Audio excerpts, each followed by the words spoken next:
Zo Boker Tov Beshem Hashem Naaseh Venatzliach. On est aujourd'hui lundi 17 du mois de Iyar, le 11 du mois de Mai Lechaim Tovim Shalom, shiur dédié pour la skara de Myriam Seban-Bat Nejma.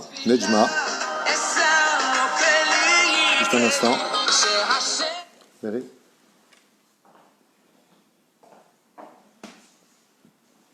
Donc, excusez-moi. Refoua Shelema, Refoua Tanefesh, Refoua Tagouf pour tous les malades d'Israël. Bezrat Hashem vele ilou nishmat kol mete Israël, une grande atzacha pour vous tous. Bezrat Hashem, sheniske l'agdil Torah o le adira. Je voulais juste en même temps, plus tard, voilà. Souhaiter en même temps un très bon accouchement, une grande atzlacha, Bezrat Hashem pour Dvora Bat Esther, accouchement rapide, Bezrat Hashem, Besrut Yona Navi, qu'on n'entende que de très très bonnes nouvelles. Achlama Meira aussi, Bezrat Hashem, Nancy Ninette Noah Bat Myriam, Bezrat Hashem, Achlama Meira, Urfoua Shlema, Lechaim Tovim Shalom, Bakom Mikol Kol.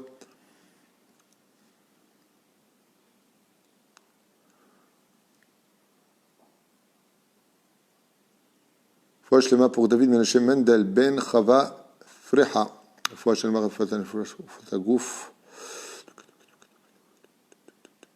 Urfoua Shlema pour Dov Ben Kamuna.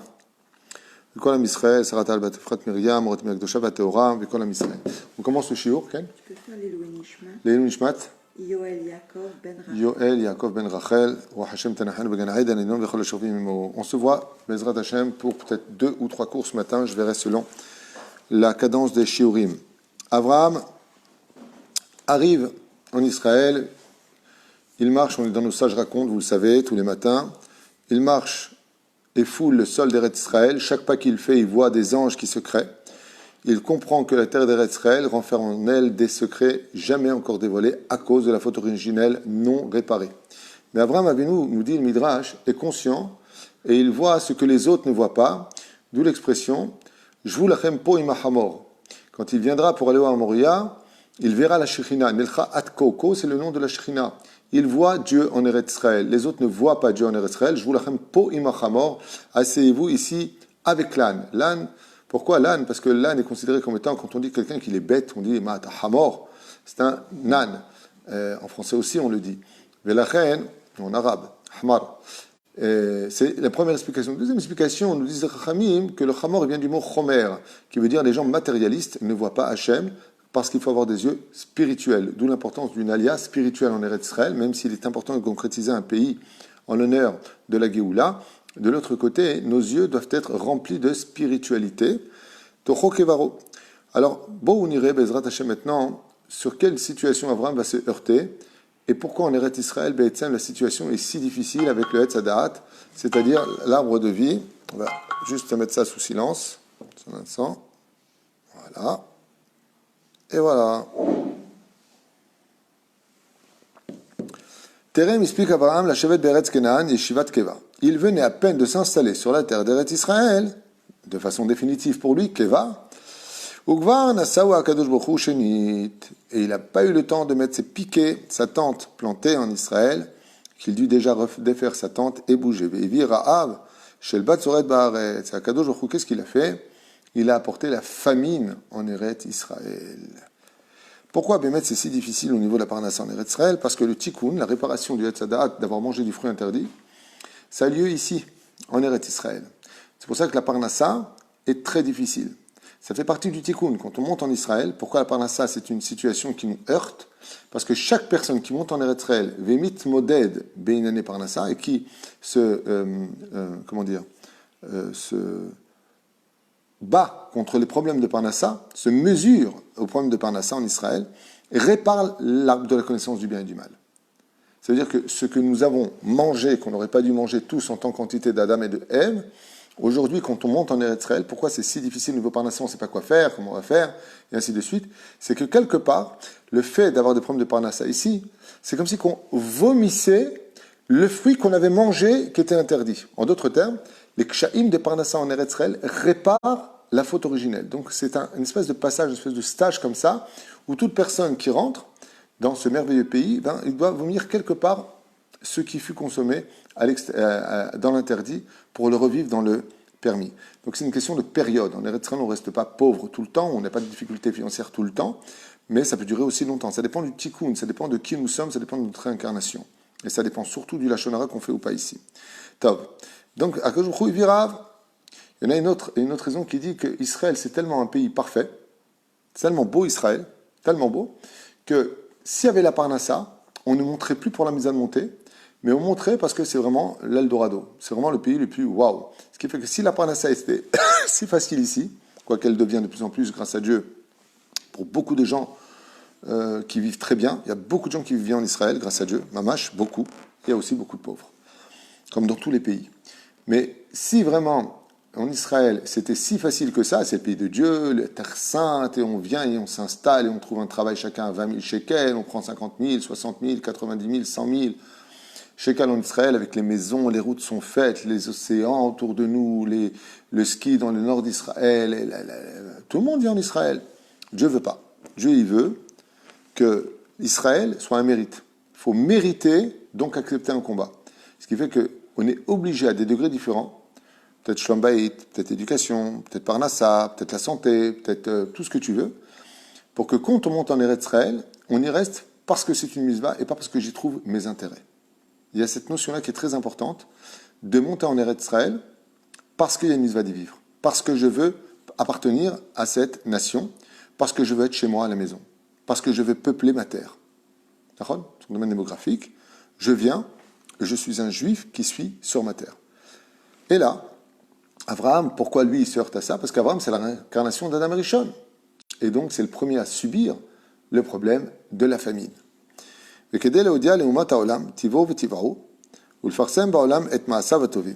Dieu, il a aussi ses plans à lui, hormis le fait qu'il nous répare. Il fallait qu'Abraham publie son nom.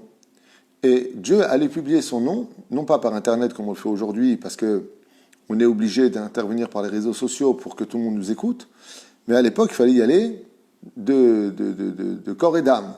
Donc il dit à Kadosh Baruch Hu, et étant donné que je voulais qu'Abraham Avinu, qui était totalement fidèle à la Torah que je voulais donner aux nations du monde et au peuple d'Israël, la Tidlavo, eh bien Abraham devait se déplacer. Donc Abraham, c'est une torche et une ampoule. D'un côté, il reste en tant qu'ampoule à Beersheba ou à Hebron, comme ce sont les deux pôles qu'il va occuper. Et de l'autre côté, Dieu le veut aussi comme une torche qui va descendre dans l'Égypte pour sanctifier l'Égypte, comme on le verra. Avec Sarah, qui récupéra la province de Goshen, là où iront plus tard s'installer les Juifs. Du fait que Sarah a obtenu cette province d'Égypte pour elle en tant que cadeau, elle a sanctifié Goshen, ce qui fait que quand les Juifs sont partis et descendus en Égypte, par la suite s'installer dans la terre de Goshen en Égypte, eh bien c'était une terre qui était accueillante pour eux. Et pourquoi elle était accueillante ? Parce que Sarah l'a obtenue en tant que cadeau et a sanctifié ces lieux. On raconte comme ça, c'est dans le livre Kavayachar, que les Mekoubalim à l'époque, ils achetaient leur tombe et ils allaient prier sur leur tombe de leur vivant. Et qu'est-ce qu'ils lisaient sur leur tombe ? Des Mishnayot, pour créer une espèce de matelas spirituel que le jour on les mettrait dans leur tombe, ils plongent dans un espèce de tapis, de matelas épais remplis de divrei Torah pour que leur corps soit dans cette ambiance, sanctifier les murs de la tombe. Donc eux, c'est ce qu'ils faisaient les Mekoubalim. De la même façon, Abraham va aller partout où il va aller en priant le ciel que les Juifs qui descendront ici ne tombent pas dans l'assimilation, ne tombent pas de leur identité. Abraham lo sha'al velo yir'er belibo. Ce qu'il y avait de merveilleux avec Abraham Avinu alav shalom, père de la nation juive, c'est que tout ce que lui disait Hachem, il n'y a pas une seule réaction, une seule réflexion, une seule parole. Et là, lo yir'er belibo, même pas une pensée. C'est-à-dire Dieu lui dit, va là-bas, il installe sa maison, Dieu le laisse faire. Une fois qu'il a fini, Dieu lui dit, redéfais ta maison, va là-bas. On a envie de dire à Dieu, tu sais pas ce que tu veux, tu sais pas ce que tu fais, tu sais pas ce que tu racontes. Franchement, tu me laisses faire ça. Si tu me laisses le faire, ouais, c'est pour que je m'y installe. Sinon, tu m'auras empêché de le faire. Tu m'auras envoyé des kouvim, tu m'auras envoyé des trucs qui n'allaient pas. Mais tout est super. Le mec, il me dit, voilà, installez-vous là, je m'installe, je vois qu'il y a un puits d'eau, donc en plus ça, tu m'installes tout ce qu'il faut. Et une fois que je m'installe, une fois que j'ai posé, tout est fixé, je m'assois sur la chaise pour enfin étudier la Torah, et tu me dis, Abraham, prends ta tente et va ailleurs. Alors pourquoi tu m'as laissé faire ça ? C'est le minimum, c'est là qu'étaient toutes les preuves. Là où l'homme aurait été en droit de dire, qu'est-ce que tu fais Hachem? Bon, allez, une fois, deux fois, d'accord, c'est l'épreuve. Abraham Avinu à la Vachalom, c'est pas simplement Dieu lui dit viens avec moi, je t'emmène en Eretz Kenan, mais en plus de ça, une fois qu'il arrive, il ne cesse de le déplacer à droite et à gauche, alors qu'Abraham avait déjà parcouru tout Eretz Israël. Donc il avait toutes les raisons de se révolter un petit peu et de dire à Dieu, nous, Ribono Shalolam, laisse-moi encore un jour, laisse-moi au moins dormir cette nuit ici. Non. Abraham Loshal Velo Herbelibo. La émouna d'Abraham et l'amour qu'il portait à Dieu étaient si grands qu'il n'avait aucune intention même de poser des questions, car il savait que si Dieu lui faisait des coups pareils, c'est exactement ce qu'il fallait faire pour le meilleur de l'avenir du peuple et pour lui-même. Et le Midrash, il dit, c'est fou. Dieu lui-même me dit, va là-bas, et ça devient tout de suite une terre hostile, où il n'y a même pas de quoi manger. Et quoi? Et donc, je dois partir maintenant de cette terre? Alors pourquoi tu m'as dit, va jusque là-bas? Et en réalité, nous dit le Midrash, ce qu'a voulu voir Hachem, c'était prouver aux anges combien il était bon d'avoir créé l'homme. Tous les anges ont les yeux rivés sur Abraham Avinu. Il dit, vous les anges, je vous dis des choses, vous le faites, Nachon. L'homme, il a un libre arbitre par rapport à vous. Regardez Abraham. Abraham, va là-bas. Abraham, pose ta tente. Installe-toi, Abraham. Tu manques de rien, tout va bien. On coupe tout. Abraham, défais ta tente, va là-bas. Et les anges, ils regardent. Est-ce qu'il a de la révolte? Est-ce qu'il n'est pas content? Est-ce qu'il grogne? Choum davar. Abraham, lo me'er. Pourquoi Dieu fait ça? Pour vous dire, regardez maintenant, vous allez comprendre pourquoi les anges, vous allez être dans les mains d'Abraham Avinu. Vous allez comprendre pourquoi j'ai choisi Abraham Avinu. Abraham, tout ce que je dis, non seulement il ne se rebelle pas, mais il le fait bekef. Regardez comment il est heureux de faire ce que je lui demande. Abraham lui-même serait bien resté en Eretz Kenan malgré la famine, mais comme il avait avec lui une grande famille et des milliers de serviteurs et de servantes, alors il ne put rester, car comment leur faire subir que moi je vis ma mitzvah, d'accord, ils passeront le dos des autres. Ils n'ont pas Maïmouna. Mais la reine, Kisham Ayamazon Veshefa, alors qu'en Égypte, donc qui se trouve dans le sud d'Israël, il y avait en Égypte énormément d'abondance, de nourriture, d'eau et de tout. Et quand Abraham s'est enfin approché de la frontière égyptienne, il a dit à Sarah, sa femme, Kerovim anu le'eretz Mitzrayim, nous nous approchons maintenant de la frontière égyptienne, Emir Uch, a Mitzrim ikachuch, mimeni, alken boina, ve'at pinech beteva gdola. Abraham Avinu regarde sa femme, il lui dit, il y a un problème. L'Égypte est un pays shtoufezima. Shtoufezima, ça veut dire, c'est un pays qui est plongé dans la débauche de façon culturelle. Ça veut dire que là-bas, tout ce qui touche à la débauche sexuelle, c'est la culture. C'est comme ça. Dans la rue, la femme de l'un, de l'autre, de ci, de ça. C'est le pays avec la chèvre, avec le chat, avec ce que tu veux. Là-bas, c'est le pays, à l'époque. En tout cas. Peut-être pas aujourd'hui, j'en sais rien. Le problème, c'est que toi, tu es très belle, Sarah. Ce qui est très curieux, c'est pourquoi est-ce qu'il découvre que Sarah est belle? Comment se fait-il que Abraham Avinu, après toutes ces années de mariage, découvre la beauté de sa femme? Alors, il y a beaucoup d'explications à ça, et on va essayer d'en donner quelques-unes, si Dieu veut. La première, c'est que une femme qui voyage, nous dit Chachamim, elle perd de sa beauté automatiquement. Vous verrez que quand votre femme rentre dans la voiture, vous faites un voyage. Avant de descendre de la voiture, elle baisse comme ça, vous savez, le pare-chemèche, là, comment on dit Non. Vous savez, il y a le miroir, là, tu baisses le truc, je sais pas comment ça s'appelle, j'ai oublié. Et hop, elle remet un peu de poudre, elle remet un peu, elle s'arrange. Et pourtant, elle n'a pas bougé, elle était assise dans une voiture. Il y a une généralité qui dit que quand on voyage, on perd de sa beauté. Le problème, c'est que Sarah avait une beauté tellement grande et tellement naturelle que ni les voyages, ni le matin, ni quoi que ce soit chez elle ne lui faisait perdre quoi que ce soit de sa beauté. Et Abraham se rend compte que même après un voyage, elle est encore aussi belle que quand elle était dans la tente. Donc il lui dit, maintenant je vois que Bémet, tu es une femme extrêmement belle. C'est-à-dire, même après les voyages, il n'y a rien qui te change. On va rentrer dans une explication un peu plus ésotérique. Et avant cela, encore une explication du drash. Il y en a qui disent qu'Abraham Avinu, il a vu Sarah le jour de son mariage seulement. Et depuis le mariage, Sarah étant tellement belle, il ne la regardait pas pour être concentré dans l'étude de la Torah et l'accomplissement de la Torah et des mitzvot. Un peu comme Rabbi Torjman, le maître Baba Saleh, qui a découvert simplement après 60 ans de mariage que sa femme avait une main de bois.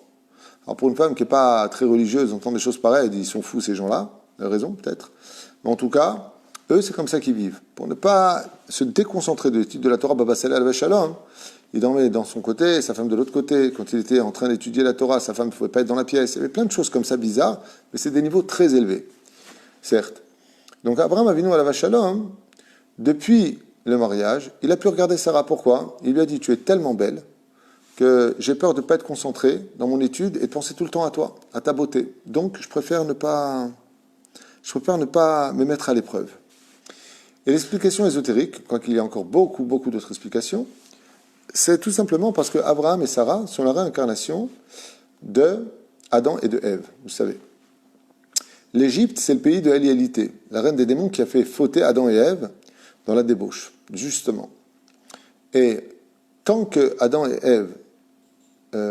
tant que Abraham et Sarah étaient en dehors de l'Égypte, pays de Eliélité, ça veut dire que quand il y a eu la faute originelle, où sont tombées toutes les nitzotzot, toutes les étincelles de vie dans cette faute, elles sont tombées dans l'Égypte. C'est pour ça qu'on est descendu en Égypte, dit le Harizal, pour ramasser ces nitzotzot et les ramener avec nous en Eretz Israël pour réparer l'arbre de la connaissance du bien et du mal et les rapporter à l'arbre de vie qui est en Eretz Israël.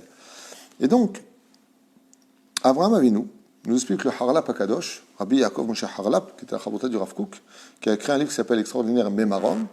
Il dit que Abraham Avinu, tant qu'il n'était pas rentré en Eretz Égypte, en Eretz Mitzraïm, il n'était pas confronté à la connaissance de ce qui était bien et de ce qui était mal.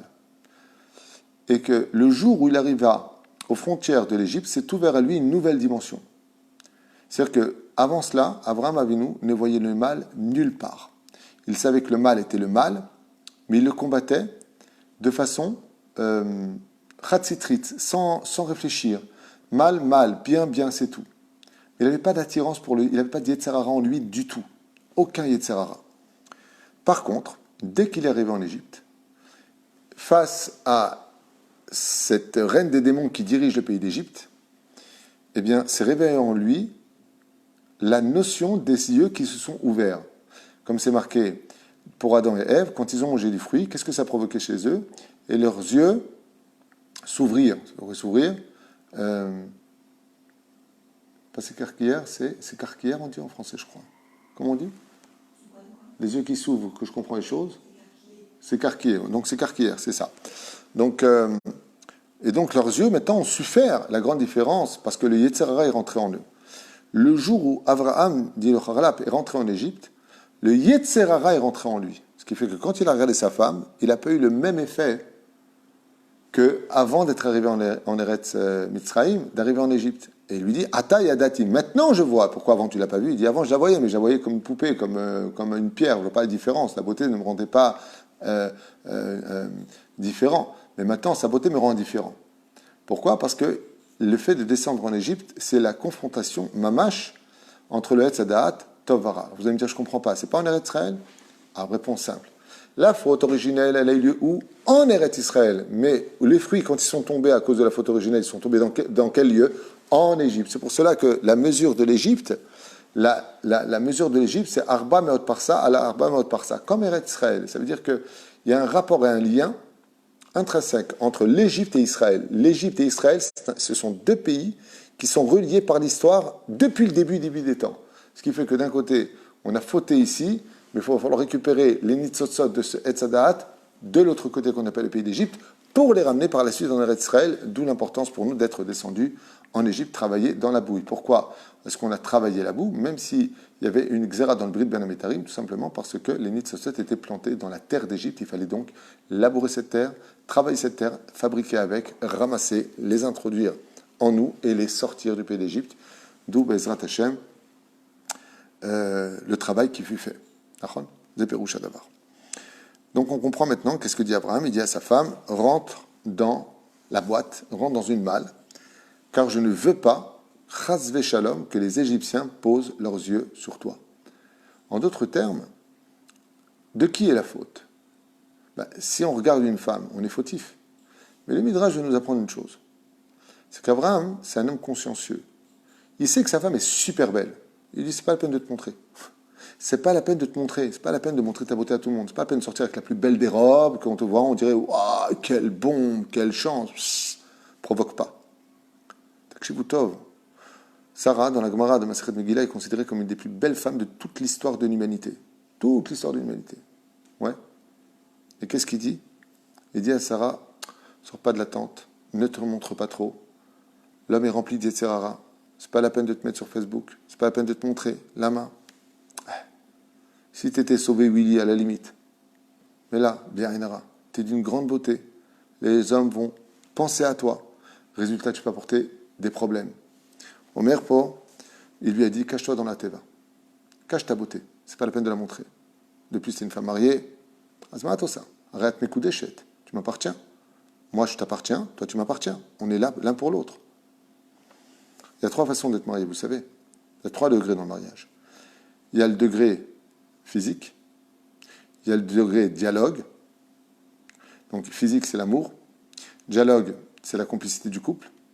Il y a un 3e degré qui, selon les Chachamim, n'est pas moins important que la chambre. C'est le regard. On dit que de regarder une femme, ça peut même procurer plus de plaisir que d'aller avec. La reine Abraham Avinu alayhi shalom, il sait ça.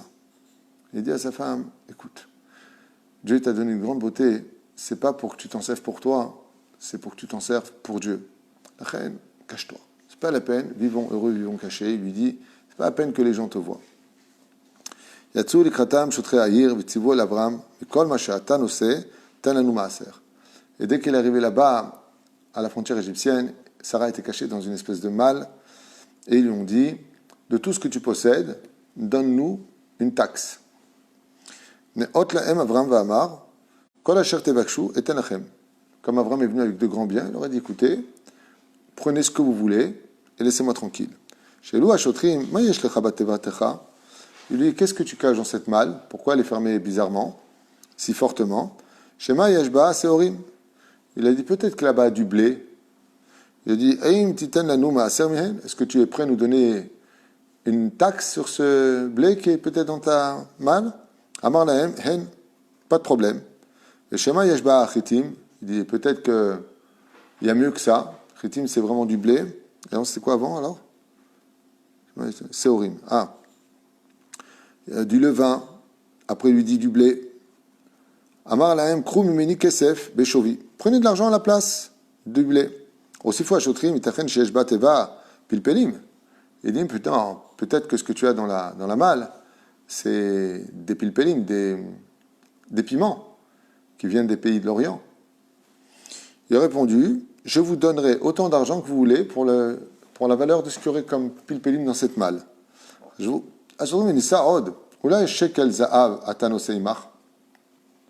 Ils l'ont dit, attends, viens, on va directement au but. Peut-être que c'est une malle qui est remplie d'or et d'argent. Tu dois nous donner de l'argent aussi là-dessus. Il leur a dit, Abraham, je vous donnerai autant d'argent que vous pourrez en prendre. Alors là, les Shotrim, quand ils ont entendu ça, ils ont dit, non. Si tu es prêt à payer de l'or, de l'équivalent de cette caisse qui est ici, de cette malle, c'est qu'apparemment ce qui est dedans vaut plus que tout l'or du monde. Ou Botorega et Eru Pene Sarai, Kol Eretz Mitzrayim. Et les Shotrim n'ont pas pu se retenir. Ils ont donné un coup violent sur la malle pour l'ouvrir. Et Sarah n'a pas eu d'autre choix que de montrer son visage. Elle était prise à l'intérieur de la malle. Et sa beauté était si grande, écoutez bien ce que nous disent les Chachamim, donc à prendre au sens figuré, au sens propre, peu importe. La beauté de Sarah était si grandiose que toute l'Égypte s'est illuminée à la beauté du visage de Sarah Imenu. Les ministres, les policiers égyptiens et tous ceux qui étaient aux alentours, Sarah marchait totalement couverte, on ne la voyait pas. Et là, quand elle était dans la malle, eh bien, son visage s'est libéré aux yeux de tous, et toute l'Égypte s'est totalement remplie de lumière. Et Abraham observe une chose qu'il n'avait pas vue juste avant, c'est que Akadosh Baruch Hu envoie un ange qui se tient juste à côté de Sarah, donc Abraham sait que Dieu maintenant a envoyé un garde du corps pour Sarah. Ve'ivin shenishlach me'et Hashem kedei lishomra ve'lo tinazek. Donc Abraham, il a vu qu'il y avait un ange à côté. Il a dit, ok, Amar bilibo bevadai yatzila malach shelo yititma. Il est certain que l'ange maintenant, si Dieu l'a envoyé, et en plus il connaît l'ange, c'est bazooka l'ange, c'est pas n'importe qui. Imkan oto malach itiv li bemitzrayim ve'iten li mamonam shel mitzrayim v'chayta nafshi biglala. Donc il dit, Baruch Hashem, Abraham il dit, comme moi j'ai toujours honoré ma femme, respecté ma femme, j'ai toujours bien parlé avec ma femme, il est certain que maintenant, si l'ange il est descendu pour protéger Sarah, grâce à elle, je vais ressortir riche, en bonne santé, victorieux et encore plus connu. Pourquoi ? Parce que, comme le dit la Gemara dans Bava Metzia, Nuntet Amud Aleph, et ce qui est pris de ces versets-là, tout celui qui honore sa femme, qui épanouit sa femme, qui fait attention à sa femme, qui garde sa femme, d'accord ?